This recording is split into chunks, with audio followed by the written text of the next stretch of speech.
ሰላምና ጤና በያላችሁበት ተመኘን። የተወደዳችሁ የማል ሚዲያ አድማጭ ተመልካቾቻችን ለዛሬ ለተማክሰኞ ቀን ወደ እናንተ እንዲደርሱ የተዘጋጁትን የቀን መረጃዎቻችንን ይዘንላችሁ ቀርበናል። እስከ ፍጻሜው አብራችሁን ቆዩ። በቅድሚያም አበይት ነጥቦቹን።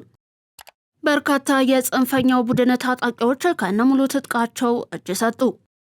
ኢንጂነር ማንችሎት በጀውሶ አመራሮች መታሰሩ ተሰማ። ማስረሻን ተከትሎ አንድ ከፍተኛ የጀውሶ አመራር እጅ ሊሰጥ መሆኑ ተገለጸ። ከግብጽ ማስሪያ የተላኩ የጦር መሳሪያዎች በቁጥጥር ስር ዋሉ። የተባበሩት መንግስታት በሱዳን ውስጥ የሚደረገው የሰብአዊ እርዳታ ተደራሽነት ያለ ገደብ እንዲፈቀድ ጠየቀ። ቀደም ብለን ያነሳናቸውን አበይት ርዕሰ ነጥቦችን ጨምሮ ሌሎች ቀሪ መረጃዎችን ይዘናል። በድጋሚ አብራችሁን ቆዩ። ከመሸጋገሪያ በኋላ ተመልሰን እንገናኛለን። ሜሪትስ ፕሮፐርቲ ቀድመው ለሚመጡ የ30% ቅናሽ ያገኛሉ ይሎታል። ቤተ መንግስት አቅራቢያ አራዳ ፓርክና ፍሬንድሺፕ ፓርክ ከፊትና ከኋላ ያደመቀው አፓርትመንቶቻችን ባለ አንድ መኝታ ሙሉ በሙሉ ሽያጭ ማጠናቀቃችንን እየገለጽን ባለ ሁለትና ባለ 3 መኝታ በካሽ ለሚከፍሉ 30% ቅናሽ የተደረገባቸውን አፓርትመንቶች እንሆ ብለናል። ባለ 2 መኝታ በ5.9 ሚሊዮን ብር ጠቅላላ ክፍያ፣ ባለ 3 መኝታ በ8 ሚሊዮን ብር አጠቃላይ ክፍያ። የማለት ቀድመው ለሚመጡ በካሬ 90 ሺህ ብር የነበረውን በ63 ሺህ ብር ብቻ እየሸጥን እንገኛለን። በዚህ መንደር መዋኛ ገንዳ፣ ጂምናዚየም፣ ደረጃውን የጠበቀ ሰፋፊ ሊፍቶች፣ ምቹና በቂ መኪና ማቆሚያ ቦታዎች፣ ዘመናዊ የደረቅ ቆሻሻ ማስወገጃና አውቶማቲክ ጄኔሬተር የተገጠመላቸው እንዲሁም የከርሰ ምድር ውሃና ለተለያዩ አገልግሎቶች የሚውል ሰገነትም በአንድ አካቷል። ለበለጠ መረጃ ከታች ባለው ስልክ ይደውሉ። በርካታ የጽንፈኛው ቡድን ታጣቂዎች ከነሙሉ ትጥቃቸው እጅ ሰጡ። በምዕራብ ጎንደር ዞን ለዓመታት ህብረተሰቡን በመዝረፍ በመግደልና በማፈናቀል እኩይ ተግባር ውስጥ ተሰማርተው የቆዩ 14 የጽንፈኛው አባላት የቡድኑን የጥፋት ሴራ በመቃወም ለሰሜን ምዕራብ እዝ ኮር እጅ ሰጥተዋል። በሰሜን ምዕራብ እዝ የኮር ምክትል አዛዥ ለውጊያ አገልግሎት ድጋፍ ብርጋዴር ጄኔራል ቾምቤ ወርቁ ጽንፈኞቹ የሰላም ጥሪን ተቀብላችሁ ለሰላም ቅድሚያ በመስጠት ለሰራዊታችን እጅ መስጠታችሁ ትክክለኛ ውሳኔ ነው ብለዋል። ብርጋዴር ጄኔራል ቾምቤ ወርቁ ከሰላም አማራጭ ውጪ የጥፋት ተልዕኮ በሚፈጽሙት ላይ እርምጃው ተጠናክሮ ይቀጥላል ሲሉም ተናግረዋል። እጅ የሰጡ የጽንፈኛው ቡድን አባላት በሰጡት አስተያየት መጀመሪያ የገባነው በጥፋቱ ቡድኑ የተሳሳተ የውሸት ፕሮፓጋንዳ በመታለል ነው። አሁን ግን የቡድኑን ሴራ ከተረዳን በኋላ ጥለን ለመውጣት ተገደናል ብለዋል። እጅ የሰጡት ጽንፈኞች በጫካ የሚንቀሳቀሱ ታጣቂዎች የመንግስትን ጥሪ በመቀበል ወደ ሰላም እንዲመጡና እጅ እንዲሰጡም ጠይቀዋል። ይህ በእንዲህ እንዳለ የተሳሳተ መንገድ ተከትለን በፈጸምነው ጥፋት በመጸጸት የበደልነውን ሕዝብ ለመካስ ተዘጋጅተናል ሲሉ በምዕራብ ጎንደር ዞን የሰላም አማራጭ ተቀብለው የተመለሱ የቀድሞ ታጣቂዎች ተናገሩ። በምዕራብ ጎንደር ዞን መተማ ወረዳ በዳንስ ጉንዶ አካባቢ ሲንቀሳቀሱ የነበሩ የቀድሞ ታጣቂዎች የሰላምን አማራጭ ተቀብለው በመመለስ ሙሉ ትጥቃቸውን ለመንግስት አስረክበዋል። ከነዚህም መካከል መብራቱ አወቀ በሰጠው አስተያየት በተሳሳተ መንገድ ለጥፋት በመንቀሳቀስ ህዝቡንና አካባቢውን ለችግር በማጋለጣቸው መጸጸቱን ተናግሯል። ችግርን በሰላማዊ ውይይት መፍታት ሲገባ ግጭት በመቀስቀስ ጥፋት መፈጸም ተገቢነት እንደሌለው በመገንዘብ የሰላም አማራጭ መቀበላቸውን አመልክቶ የተሳሳተ መንገድ ተከትለን በፈጸምነው ጥፋት ተጸጽተን እየበደልነውን ህዝብ ለመካስ ተዘጋጅተናል ብለዋል። የመንግስትን የሰላም ጥሪ በመቀበል አብረው ከነበሩት ጋር መመለሳቸውን እየገለጸው ደግሞ ሌላኛው የቀድሞ ታጣቂ አየነው ውበት ነው። የተሳሳተ መንገድ በመከተል ህዝባችንን ለችግር ዳርገናል። በዚህ በመጸጸት የበደልነውን ህዝብ በልማት ለመካስ ተዘጋጅተናል ሲሉም ገልጿል። የምዕራብ ጎንደር ዞን ዋና አስተዳዳሪ አቶ ያሱ ይላቅ እንደገለጹት የዞኑን ብሎም የክልሉን ሰላም ለማጽናት በቁርጠኝነት እየተሰራ ነው ብለዋል።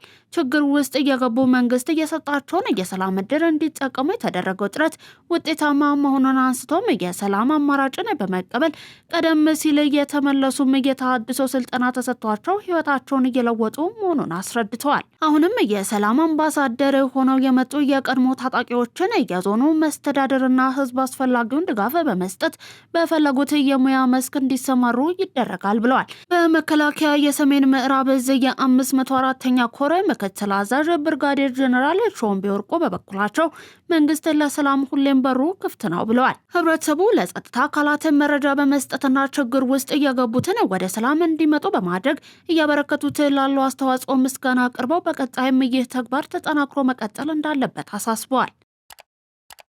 ጽምዶን በመቃወም በርካታ ታጣቂዎች እጅ ሰጡ። በማዕከላዊ ጎንደር ዞን በጎንደር ዙሪያ ወረዳ በምንዝሮ በጠዳ ዙሪያ ሲንቀሳቀሱ የቆዩ በአስናቀ ሽጉጥ ሲመሩ የነበሩ ታጣቂዎች ከህወሓት ጋር አብረን ህዝባችንን አናንገላታን በማለት ጽምዶን ተቃውመው ከቡድኑና ከተናጠል መሳሪያ ጋር በሰላም እጃቸውን ለሰራዊቱ መስጠታቸው ታውቋል።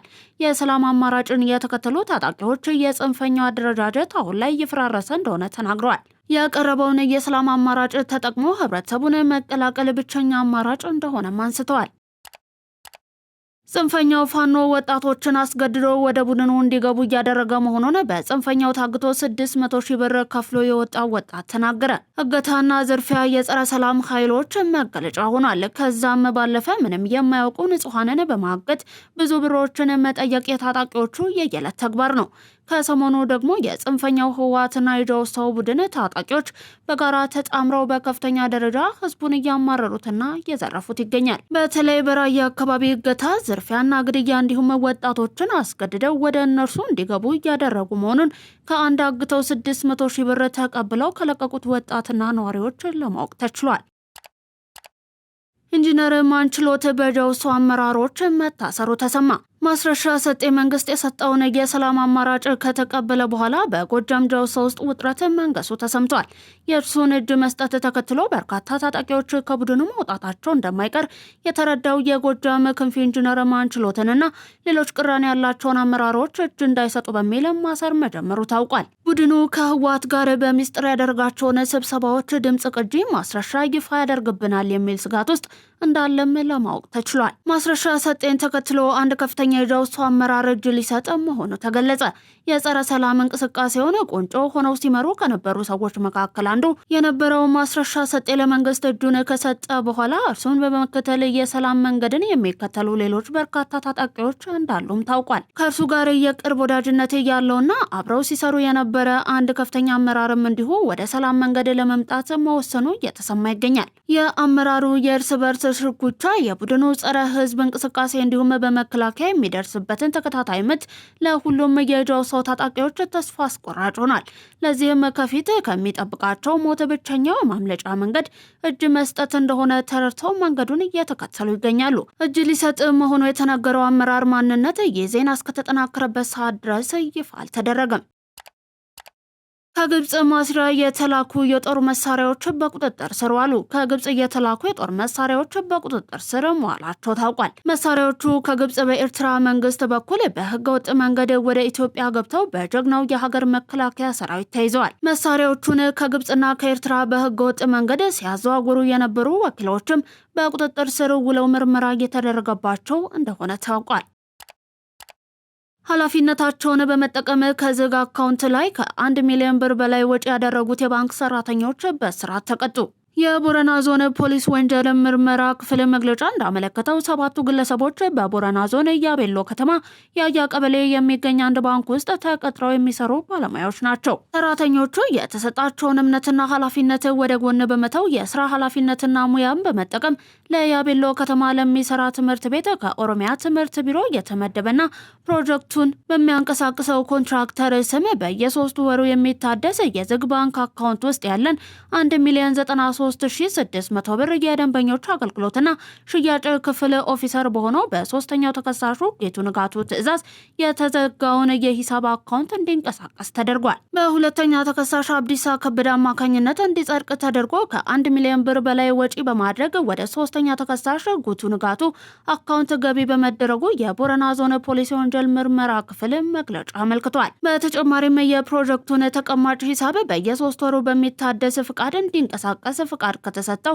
ኮንትራክተር የግል አካውንትም 400 ሺህ ብር ወደ ስድስተኛ ተከሳሽ በሺሞቱማ ገቢ እንዲደረግ በሰባተኛ ተከሳሽ መክበብ ቡልቡላ ኦዲት ተደርጎ የጸደቀ በማስመሰል ከፍተኛ የሆነ ምዝበራ መከናወኑን በምርመራና የኦዲት ግኝት ተረጋግጧል። በዚህ መሰረትም አንደኛ፣ ሁለተኛና ሶስተኛ ተከሳሾች ከመመሪያና ከአሰራር ደንብ ውጪ ተቀማጭ ገንዘብ እንዲንቀሳቀስ በማድረግ አራተኛ፣ አምስተኛ፣ ስድስተኛና ሰባተኛ ተከሳሾች ደግሞ የተንቀሳቀሰውን ሂሳብ ወደ ግል አካውንቶች እንዲገቡ በመፍቀድ በማጽደቅና ከመመሪያው ውጪ የተሰራን አሰራር ሪፖርት ባለማድረግ ወንጀል በፖሊስና በአቃቢ ሕግ ጉዳያቸው ተጣርቶ በማስረጃ ተረጋግጦ ለኦሮሚያ ጠቅላይ ፍርድ ቤት የደቡብ ቅርንጫፍ ተልኳል። 7ቱ የባንክ ሰራተኞች ላይ በስልጣንና ሙያ በመገልገል የምዝበራ ወንጀል ክስ ተመስርቶባቸዋል። ክሱን ሲከታተል የነበረው የኦሮሚያ ጠቅላይ ፍርድ ቤት ደቡብ ምድብ ችሎት ሰሞኑን በዋለው ችሎት አንደኛ ተከሳሽ በ9 ዓመት ከ8 ወር፣ ሁለተኛ ተከሳሽ በ8 ዓመት ከ2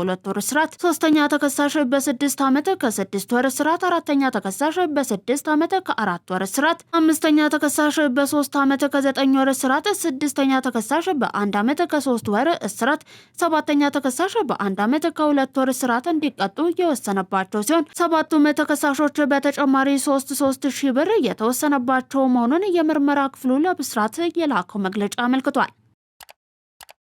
በመዲናዋ ግብር ከፋዮች ቅሬታ የሚቀርቡበት አዲስ አሰራር ተግባራዊ ይደረጋል ተባለ።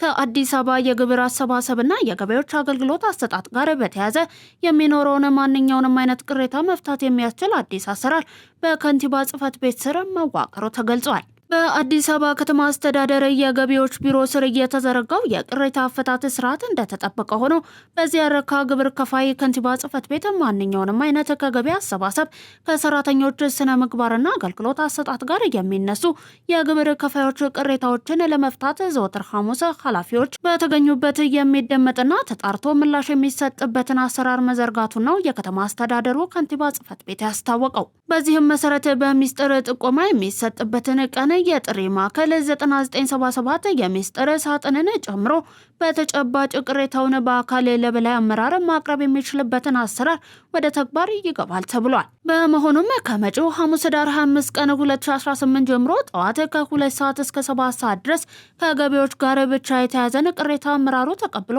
የሚያስተናግድ መሆኑን በመረዳት በከንቲባ ጽሕፈት ቤት ተጨባጭ ቅሬታ ያላቸው ግብር ከፋዮችን ማቅረብ የሚችሉ መሆኑን የከተማው አስተዳደር አስታውቋል። በእሳት አደጋ የ3 ህጻናት ህይወት አለፈ። በስልጤ ዞን በሚቶ ወረዳ በሰሶ ቀበሌ በቀጠናው 2 ልዩ ስሙ አበልቾ ተብሎ በሚጠራው አካባቢ የእሳት አደጋ ደርሷል። የሚቶ ወረዳ ፖሊስ ጽሕፈት ቤት የማህበረሰብ አቀፍ ወንጀል መከላከል ኃላፊና ህዝብ ግንኙነት ተወካይ ረዳት ኢንስፔክተር ነጅሙዲን ዋበላ ከብስራት ሬዲዮ ጋር በነበራቸው ቆይታ እንደገለጹት ህጻናቶቹ በቆርቆሮ ቤት ውስጥ እየተጫወቱ በነበሩበት ሰዓት በቦታው የነበረ ገለባ በእሳት በመያያዙ በውስጡ የነበሩ የ6 ዓመት 2 ወንድና ሴት መንታ ልጆች እንዲሁም የ2 ዓመት ሴት ህጻን ወዲያውኑ ህይወታቸው ማለፉ ተነግሯል። ህይወታቸው ያለፉት ህጻናቶች የታናሽና የታላቅ እህትማማቾች ልጆች ሲሆኑ በአያታቸው መኖሪያ ቤትም ይኖራሉ። የሁለቱ መንታ ልጆች እናት ህይወቷ ያለፈ ሲሆን የ2 ዓመቱ ህጻን እናት ደግሞ ለስራ ከሀገር ውጪ በመኖሯ ህጻናቶቹ በአያታቸው ቤት እንደሚኖሩ ነው ኢንስፔክተር ነጅሙዲን የገለጹት። የአደጋው መንስኤ ለጊዜው ምክንያቱ ባለመታወቁ ፖሊስ እያጣራ ሲሆን የህጻናቶቹ አስክሬን ለምርመራ ወደ ምኒልክ ሆስፒታል ተልኳል። ወቅቱ በጋና ነፋሻማ በመሆኑ ድንገተኛ የእሳት አደጋዎች ሊያጋጥሙ ስለሚችሉ ህብረተሰቡ አስፈላጊውን ሁሉ ጥንቃቄ ሊያደርግ ይገባል ሲሉ ኢንስፔክተር ነጅሙዲን ዋበላ ጨምረው ለብስራት ሬዲዮ ተናግረዋል። የተሟላ የማይክሮ ኢኮኖሚ ማሻሻያው ተገማች ብልጽግና ምቹ የካፒታል ገበያ ምህዳር መፍጠሩን የኢትዮጵያ ብሔራዊ ባንክ ገዢ ዶክተር ኢዮብ ተካልኝ ገለጹ። ሁለተኛው ቀጠናዊ የካፒታል ገበያ ጉባኤ በአዲስ ዓለም አቀፍ የስብሰባ ማዕከል እየተካሄደ ነው። የኢትዮጵያ ብሔራዊ ባንክ ገዢ ዶክተር ኢዮብ ተካልኝ በዚህ ወቅት እንዳሉት የኢትዮጵያ ካፒታል ገበያ ባለስልጣን እንደ ጀማሪ ሳይሆን እንደ ነባር ተቋም በፋይናንስ ስርዓቱ ላይ ንቁ ተሳትፎን እያደረገ ይገኛል ብለዋል። የካፒታል ገበያ ለሀገራዊ የኢኮኖሚ እድገትና ለግሉ ዘርፍ የጎላ ተሳትፎ ወሳኝ ሚና እንዳለውም ገልጸዋል። በዚህም የካፒታል ገበያ ባለስልጣን በተግባር የተገለጸ ውጤታማ ስራዎችን በብቃት እያከናወነ መሆኑን ተናግረዋል። በኢትዮጵያ ገበያ መር የካፒታል ገበያ እድገትን ለማምጣት እየተመሰረተ መሆኑን በመግለጽም በረጅም ጊዜ የግሉ የግሉን ዘርፍ የፋይናንስ መሪ ለማድረግ የታለመ ነው ብለዋል። በኢትዮጵያ የተከናወነው የማይክሮ ኢኮኖሚ ሪፎርም ተገማች ግልጽና ለገበያ ምቹ ምህዳር የፈጠረ መሆኑን በማንሳትም የባንኮችን የገንዘብ ክምችት ማሳደግና ሰፊ ስራ ዕድል መፍጠር መቻሉን ገልጸዋል። ከዚህም ባለፈ ተወዳዳሪና ገበያ መሪ የፋይናንስ ስርዓት ማንበር የሚያስችል ምህዳር ተፈጥሯል ነው ያሉት። የኢትዮጵያ ብሔራዊ ባንክ ለፋይናንስ ስርዓቱ መሳለጥ የመሪነት ሚናውን እየተወጣ መሆኑንም ገልጸዋል። የኢትዮጵያ ካፒታል ገበያ ባለስልጣን የካፒታል ገበያ ብዝሃ የገበያ ስርዓትን ለማስፋት እየሰራ መሆኑን ጠቅሰውም ይኸውም ለግሉ ዘርፍ ተሳትፎ እድገት አቀጣጣይ ነው ብለዋል። ኢትዮጵያ ቀዳሚ የኢንቨስትመንት መዳረሻ ሆናለች ያሉት ዶክተር ኢዮብ ሪፎርሙ ምቹ የገበያ ምህዳር በመፍጠር ለኢትዮጵያ ብልጽግና የጎላ አበርክቶት እንዳለውም ገልጸዋል። የኢትዮጵያ ካፒታል ገበያ ባለስልጣን ዋና ዳይሬክተር ሀና ተህልቁ በበኩላቸው ባለስልጣኑ ህጋዊና ተቋማዊ ቅርጽ ይዞ በተቋቋመ በአጭር ጊዜ ውስጥ በርካታ ተግባራትን አከናውነዋል ብለዋል። ባለፉት ጥቂት ዓመታት የኢትዮጵያን የፋይናንስ ስርዓት የሚያዘምኑ በርካታ እንቅስቃሴዎችን ማድረጉንም ገልጸዋል። ግቡን ለማሳካት ከቀጠናውና ከዓለም አቀፍ የፋይናንስ ተቋማት ጋር ጠንካራ ትብብር መፍጠሩንም ጨምረው ተናግረዋል። እየተመለከታችሁ የምትገኙት ለዛሬ ለተማክሰኞ ቀን ወደ እናንተ እንዲደርስ የተዘጋጁትን መረጃዎቻችን ነው። ከባህር ማዶ ወደ ያዝናችሁ አለፍን። አሁን ቤት መግዛት ተችሏል። አዲሱ ፕላቲኒየም ብሎካችን ላይ 35% እውነተኛ ቅናሽ ለ15 ውድ የማል ሚዲያ ቤተሰቦች እንዲሁም አንድ ቤት ሲገዙ አንድ ቤት በነፃ የሚያገኙበት እድልም ተመቻችተዋል። 60% ከወለድ ነፃ የባንክ ብድር በረጅም ዓመት የክፍያ አማራጭ ፓናሮሚክ ቪው ማለትም በአራቱም አቅጣጫ ማራኪ የተፈጥሮና የከተማ እይታ ለእያንዳንዱ ቤቶች ፕራይቬት ሊፍት የተገጠመላቸው የልጆች መጫወቻና የስፖርት ማዘውተሪያ፣ የመዋኛ ገንዳ፣ ጂምናዚየምና ቤተ መጻሕፍት፣ ፓርኪንግና የኤሌክትሪክ ቻርጅ መሙያን ጨምሮ ሌሎች ሁሉን አቀፍ መዝናኛዎችን በነፃ በመዲናችን አዲስ አበባ በነፋሻማዋ ለቡ መብራት እጅግ ማራኪና ቅንጡ በሆነው የመኖሪያ መንደራችን ውስጥ በ5% ቅድመ ክፍያ ብቻ የቤት ባለቤት ይሁኑ። ለበለጠ መረጃ በ0907 888883 ወይም በ0944 41 9190 ይደውሉ። የተባበሩት መንግስታት ድርጅት በሱዳን ውስጥ የሚደረገው የሰብአዊ እርዳታ ተደራሽነት ያለ ገደብ እንዲፈቀድ ጠየቀ።